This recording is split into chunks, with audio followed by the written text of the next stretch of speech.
Indonesia jangan melawan Amerika, biarkan jatuh sendiri.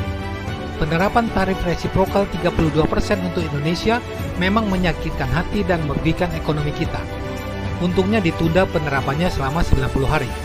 Pemerintah Amerika Serikat memberlakukan tarif impor sebesar 245% terhadap China, dan China melakukan retaliasi mengumumkan tarif balasan sebesar 125% terhadap produk-produk asal AS.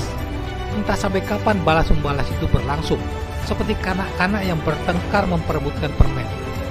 Menurut saya, melakukan retaliasi kepada pihak model begitu hanya menambah kerugian. Saran saya, biarkan saja. Kata pepatah Jawa, sing waras ngalah. Arogansi adalah awal keruntuhan, karena merugikan diri sendiri. Hal serupa juga terjadi, rakyat Amerika tambah sengsara dan marah, karena kebijakan yang potensial memacu inflasi, kenaikan harga barang, dan krisis lapangan kerja. Para perencana protes hands off menggelar unjuk rasa di 1.200 lokasi, termasuk di seluruh 50 negara bagian AS. Ratusan ribu orang turun ke jalan di Boston, Chicago, Los Angeles, New York, dan Washington DC, serta kota-kota lainnya termasuk di London, Paris, dan Berlin. Mereka kembali menyerukan protes di seluruh 50 negara bagian terhadap pemerintahan Trump. Dalam unggahan media sosial, kelompok tersebut menyatakan bahwa mereka ingin 3,5% dari populasi AS, lebih dari 11 juta orang, untuk berpartisipasi.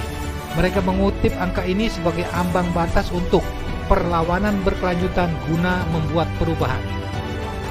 Di lain pihak, Impeach Trump Again, sebuah kampanye non-partisan yang dipimpin oleh Free Speech for People, hari ini mengumumkan bahwa mereka telah mengumpulkan lebih dari 250.000 tanda tangan petisi untuk mendukung investigasi pemakzulan Presiden Donald Trump.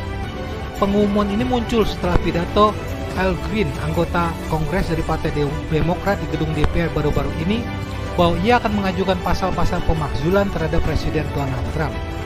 Sekalipun dalam prakteknya sangat sulit untuk memakzulkan presiden hanya karena kebijakan yang merugikan masyarakat, kalau tidak ada bukti bahwa kebijakannya menguntungkan dirinya dan atau kelompoknya sendiri. Serta yang terpenting adalah adanya kekompakan politik antara Demokrat dan Republik yang menghendaki pemakzulan diproses. Pemakzulan Presiden AS merupakan proses hukum politik yang bertahap. Pengenalan pasal-pasal pemakzulan oleh anggota DPR seperti Al Green dapat terjadi dengan cepat, beberapa hari hingga beberapa minggu.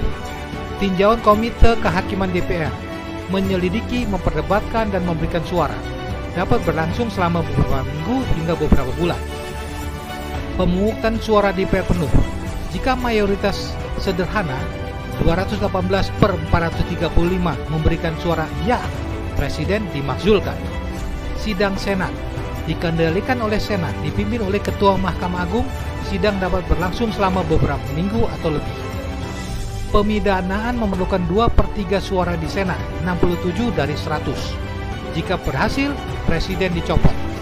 Wakil Presiden langsung mengambil alih berdasarkan konstitusi. Jangka waktu yang umum, kasus terbaik atau jalur cepat 1-2 bulan, jangka waktu yang realistis 3-6 bulan atau lebih lama, bergantung pada bukti, kemauan politik, dan tekanan publik. Saya tidak membahas apa saja dampak politik, sosial, ekonomi di dalam negeri Amerika maupun secara global.